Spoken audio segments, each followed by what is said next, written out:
You may have remembered my last video analyzing how a certain animated Disney film from the year 2000 made me so sad it emptied my tear reservoirs inside my eyeballs. Well, now I'm back to discuss another Disney film from the year 2000 that also scarred me for life, but in a different form of pathos. Fear.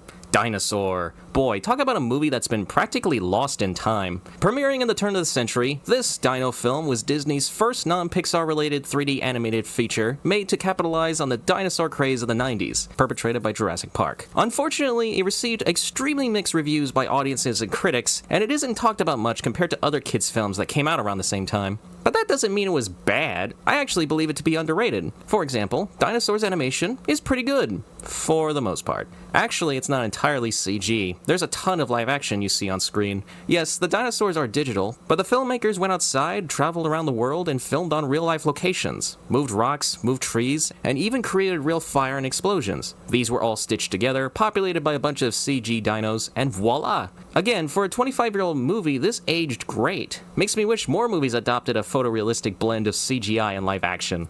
Okay, I take it back. To top off its visuals, Dinosaur has beautiful music. James Newton Howard is one of the most underappreciated film composers in Hollywood, who scored many classic movies in the 90s and 2000s, and in my opinion, Dinosaur is his masterpiece. I'll add a link to the soundtrack in the description.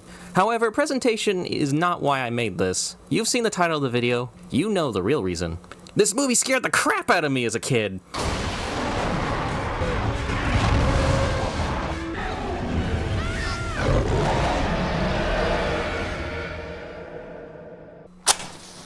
So, let me tell you why.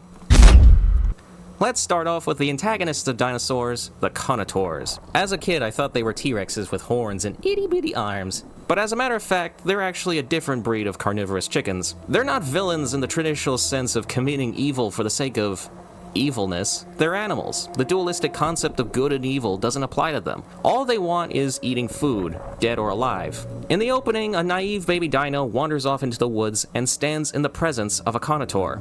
The suspense is unexpected and shows these creatures relying on stealth to snatch their prey, just like real-life predators. Or how about this scene with the classic Nosferatu shadow? The contours stalk, attack, and devour their prey of any size without mercy. Bruton sees his own scout get dragged away, screaming into the dark. You can actually see the poor guy getting eaten alive in the background. It's brief, but it leaves you with a daunting impression what the contours can and will do. Simple, but intimidating villains. Now let me move on to the scariest, most memorable scene in all of Dinosaur, the meteorite scene.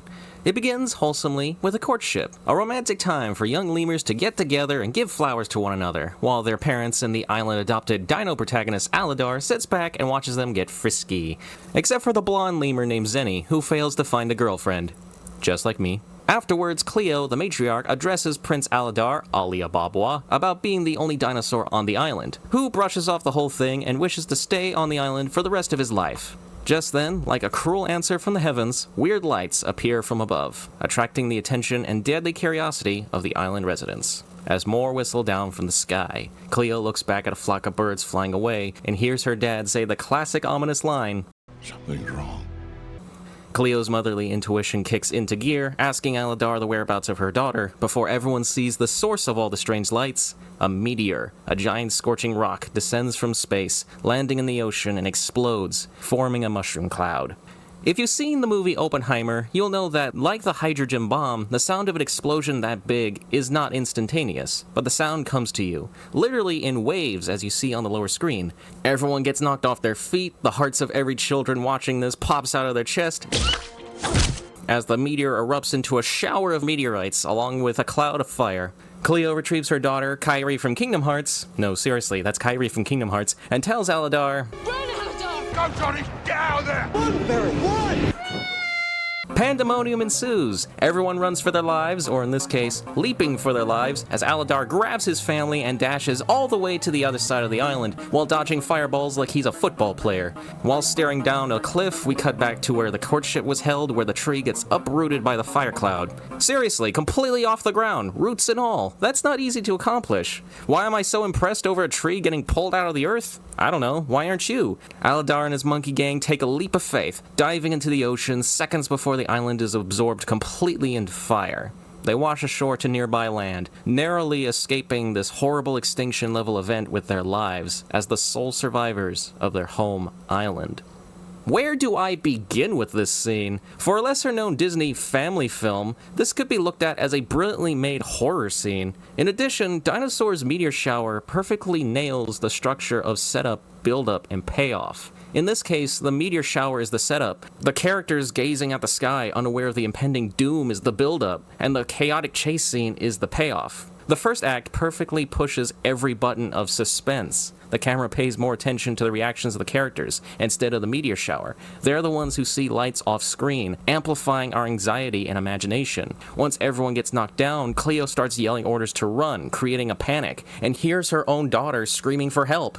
Watching and hearing a kid scream for her mom is bad as a kid, but for the parents watching this, it triggers their parental instincts. Next thing you know, the mushroom cloud produces a flurry of fireballs in the background. Bet you weren't expecting that. So now everyone in the audience is freaking out. Let's not forget James Newton Howard's music, which further adds to the intensity of the scene. The music begins playing a wondrous melody, slowly becoming more and more eerie, swelling up once the meteor appears on screen, intensifying as it gets closer to the Earth. When the fireball makes impact and explodes, the music stops. Do I even need to explain why that's effective? When the shockwave hits, the music comes back, this time with a more violent tune, which proceeds to play throughout the chase, like a dance of death, sometimes timing itself with the explosions and screams. You get the idea. It completes the whole scene. It's the apocalyptic dread which keeps escalating at every second, coupled with the screams of terror from these characters, that makes the whole thing scary. I believe what makes the meteor shower scene really good now that I'm older is how profound it actually is. Just like the Contours, the meteor is not some pure evil entity. Hell, it's not even alive, it's just a rock from outer space that crashes into the Earth, explodes, wipes out the main character's home, and that's it. There's no agenda, no consciousness, no one to blame. Just an unfortunate day of circumstances that took the lives of many innocent creatures, who didn't deserve to perish.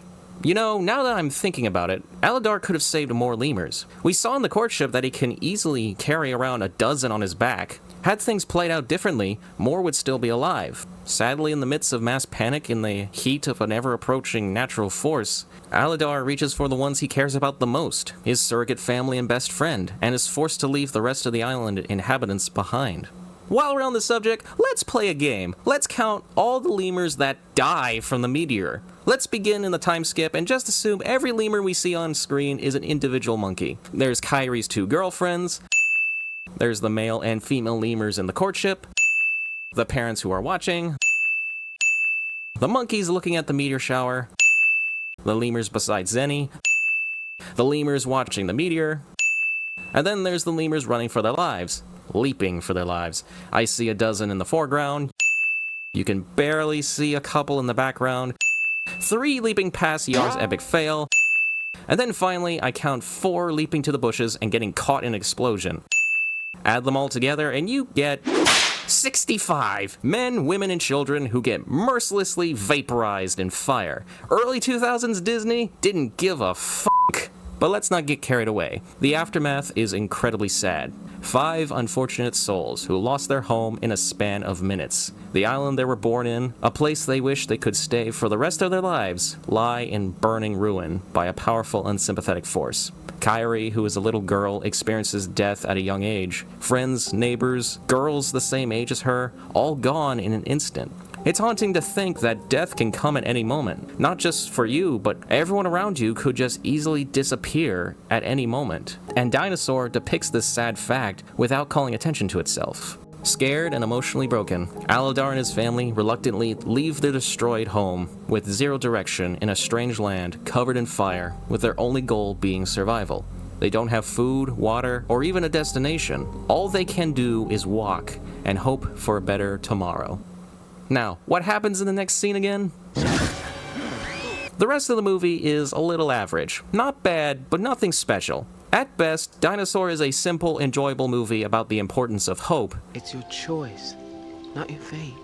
But at its worst, it's an unoriginal story with little to no consistency.